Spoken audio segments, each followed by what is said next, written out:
All right. Good afternoon, everyone.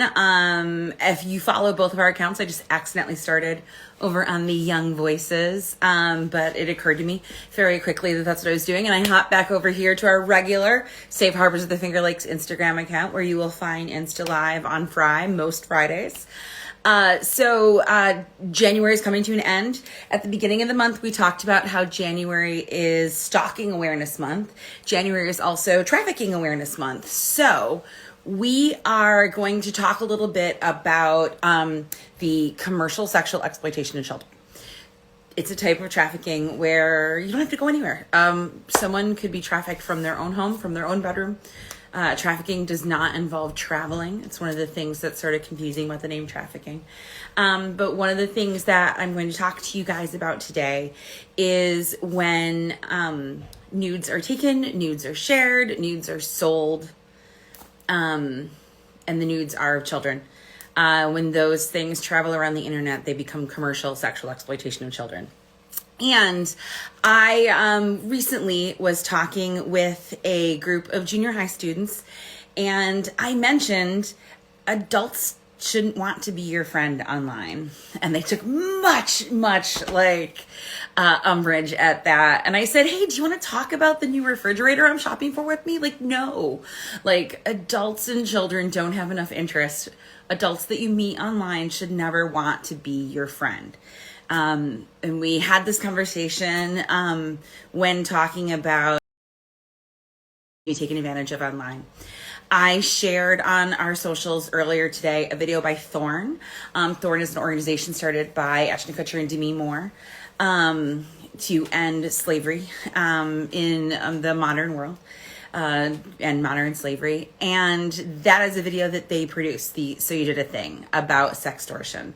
One of the things that can happen is that when children make friends with adults online, they can be taken advantage of and manipulated into sending nudes, or blackmailed into sending nudes. And those things are then either sold or traded online. And I'm going to do that lazy journalism thing that you see on BuzzFeed and Upworthy. I'm going to share with you guys something that happened on Reddit this week, which, reading this, I was like, this is a conversation I just had with junior high kids. So now I'm going to share the conversation with you, our Instagram audience. So this has to do, is it weird if a 13-year-old talks to me? I'm a 15-year-old. This is the question posed on Reddit. It was it's a Reddit thread, kind of like 4 women asking other women for advice. Although you'll see very quickly, men followed because men chimed in and gave advice. So I will actually read the question posed by this 15-year-old. So I met this guy on a game and we chat with each other a lot. Lot is in all caps. He knows that I am 15 and pretty much tells me a lot about his personal life, the high school he went to, stories of his life, his past girlfriends, his full name, his job, and yada yada. He also sends pictures of himself to me, not sexual. Usually pictures of him with his dog, and sometimes pictures of where he goes. We usually text all night until he or I fall asleep. Since we don't know each other in real life, just online, since he lives in another state than me. Sometimes he says good girl and bad girl. Not sure if this is how 32-year-olds speak like. He also doesn't know what I look like. So this is the question.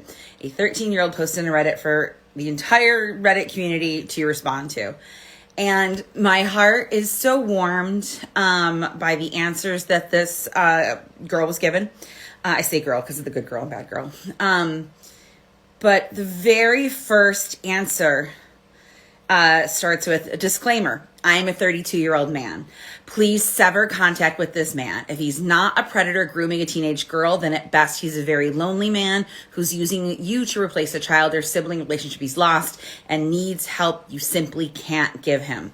Cut contact. Tell an adult. Tell someone you trust, ideally an adult, that you've been in contact with him.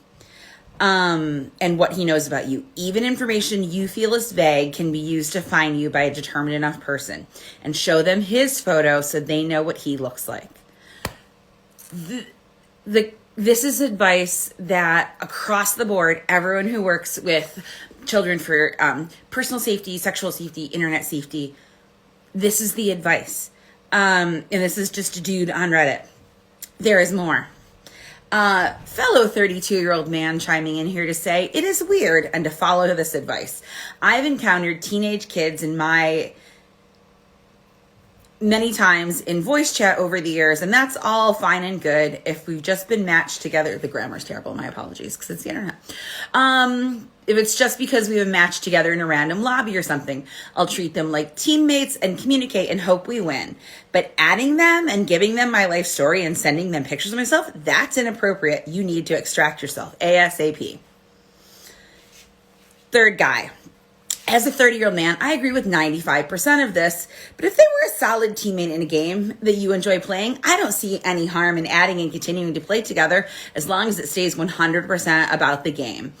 If it is moving to a more personal friendship, it is 100% inappropriate. Fine line. You shouldn't be sending photos. Okay. Now, the hero of this story is a teacher somewhere else. To the man who said, yeah, but if you play in the game together, it's okay to be friends in the game. Love this. This is the advice. If you have teens and tweens who play games online, who make friends online, because your children in your life will make friends online in their life. If they're too young and they're not on that, exploring the internet in that way yet, they will. It's inevitable that people will make friendships online that with are people they don't know in real life.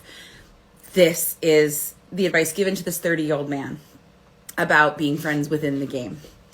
I'd like to offer you another perspective, not because you've done anything creepy, but just something you may not have clocked. I'm a teacher, and this is part of our child protection spiel that we give to non-teachers working in schools. It's not that you personally would ever do anything wrong. It's that someone who was trying to groom the kid would act very much like you with only minor differences that occur very slowly. And kids aren't as savvy to this stuff as they think. Case in point, he calls her good girl and bad girl if that is an inappropriate sexual overtone. You've said the guy crossed the line by sending pics and creating a non-game relationship, which is true. But kids don't always see the difference between relationships that way. By having an ongoing relationship with the teen, even if it's only about the game, you're showing them that it's normal for adults to build an ongoing relationship with a teen over the internet. The next person who does it might very slowly keep shifting those goalposts of what's normal. And the reference point for the child is that other adults have been internet game friends with them, so this isn't really that different. And then they think they know the person better by now, and then it gets more and more. To be clear, I am not telling you what to do. If you are comfortable, I have zero idea about the situation you've described, ignore me. I'm giving you a slightly different take on it. You're modeling what safe adult behavior looks like. It's really good for kids if you model boundaries. If the kid tries to friend you and you tell them that adults shouldn't actually be friending kids online, it gives them a better context to know when someone is actually being weird. This advice, so good. So what does that have to do with commercially sexually exploited children? Well, we know that one of the situations where children will send nudes and be blackmailed nudes and bribed into nudes or sweet talked or convinced into sending nudes is because they make a friend online. And, across the board, kids are using the internet. This is especially with how school has been. Here is my, takeaway for all the people with children in their lives. When a child comes to you and tells you that they've had an uncomfortable, inappropriate, bullying, weird, gross, confusing experience online, it's the other person who's made the bad choice, not the child who's coming to you. I talk to kids all the time who tell me they won't tell the adults in their life when something happens online because they know that the adults in their lives' response will be to take their internet away, take that game away, take their phone away, and punish them because another person's interactions online were inappropriate. So my takeaway to all of this is we see kids get exploited online because they made a friend. Now, 100 kids can make 100 friends online and not get exploited. Kids are figuring out who they can befriend. So instead of saying don't talk to strangers online, talk to kids about like when you're playing a game online and there's people you don't know, what information is okay to say, what information isn't okay to say. When you make a friend online, when someone's commenting in the YouTube comments with you and you have the same sense of humor, like how do you figure out that person is who they say they are? It's become a matter of if we give kids these black and white, don't talk to people online, well, then if they're playing a game where they interact with other people and someone else does something inappropriate, they're afraid to let the adults in their lives know something happened. So this 15-year-old went on Reddit and got a bunch of strangers to give them advice because for some reason they didn't feel comfortable going to the adults in their life first. Possibly because if they were to go to one of the adults that they trust, one of the adults in their home, and say someone's being inappropriate online, or I can't tell if this is inappropriate online, the reaction might be, you can't play that game anymore. So just bear that in mind that, if one of the children in your life comes to you to tell you there's this thing happening online, like here's how I handled it, or how should I handle it? Is this what the other person's doing? Listen to them and help them solve the problem. Don't punish them for someone else's behavior online. That being said, reinforce the rules in your home about what is and isn't okay. Like if, the rules in your house are internet off by 10 o'clock and it's like, I was on at midnight, feel free to punish them for being on at midnight. Reinforce the internet safety rules you maintain in your house. But just remember, if they come to you to tell you someone else was being inappropriate, hey, I've made a friend online, is what they're saying to me okay?